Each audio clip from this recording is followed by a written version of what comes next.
During the Cold War, as the United States and the Soviet Union were caught up in an arms race, the Soviet Union eventually launched the Sputnik 1 satellite in 1957, starting what would be known as the space race. However, during this time, the US would continuously fall short of the Soviet Union in terms of advancements.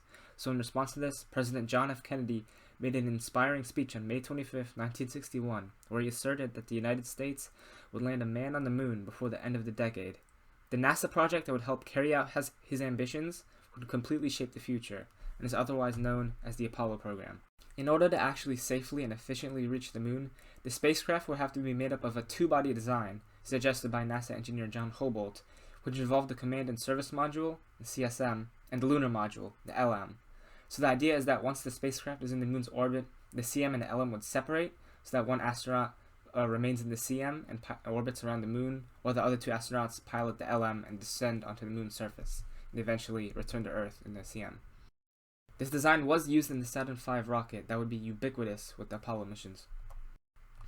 In spite of all this preparation, the Apollo program did not have the most successful start. On January 27, 1967, during a pre-flight test in what was supposed to be the first crewed Apollo flight, a fire broke out in the cockpit of the command module, unfortunately resulting in the deaths of 3 astronauts, Gus Grissom, Ed White, and Roger Chaffee. This tragedy would officially be named Apollo 1 in honor of these astronauts who lost their lives.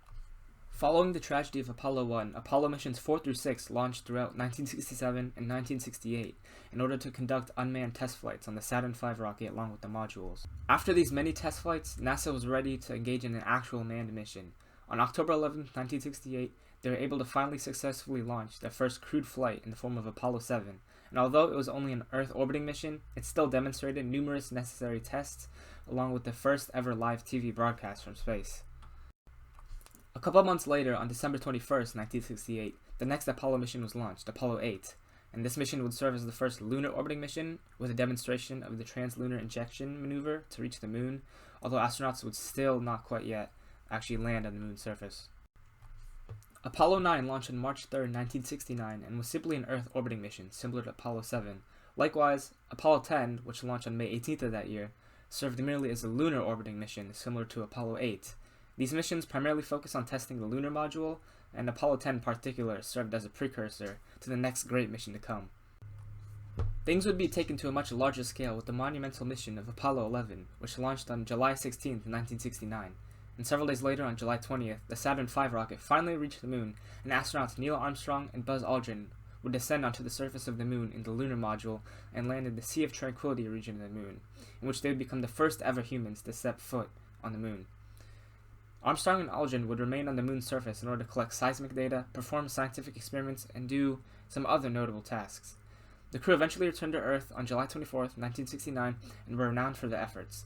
And Apollo 1 would be known as one of the most incredible, influential achievements in human history. But I think Neil Armstrong says it best. It's one small step for man, one giant leap for mankind. Even after the success of Apollo 11, the ambitious Apollo missions did not stop, as there's still just so much more to uncover. So Apollo 12 launched on November 14, 1969, and landed on the moon on November 19th, in the Ocean of Storms region this time. This mission most notably introduced the first use of the staple Apollo Lunar Surface Experiments Package, also known as ALSEP. The Apollo mission still continued into the 1970s, starting off with the launch of Apollo 13 on April 11, 1970. This was intended to be the third lunar landing mission, but things did not go entirely as planned, as this mission had to be aborted before it could even reach the surface of the moon, due to a detrimental and potentially fatal explosion in one of the oxygen tanks. However, in spite of many harsh circumstances, the astronauts Jim Lovell, Fred Hayes, and Jack Swigert were thankfully able to safely return back home to Earth on April 17th of that year, thanks to effective procedures by both the crew and the control team. Apollo 13 would still ultimately be considered a successful failure because of the necessary experience that was gained from rescuing the crew from disaster. Things would go back to normal with the next few Apollo missions, which would each specialize in exploring a certain region of the moon throughout 1971 and 1972.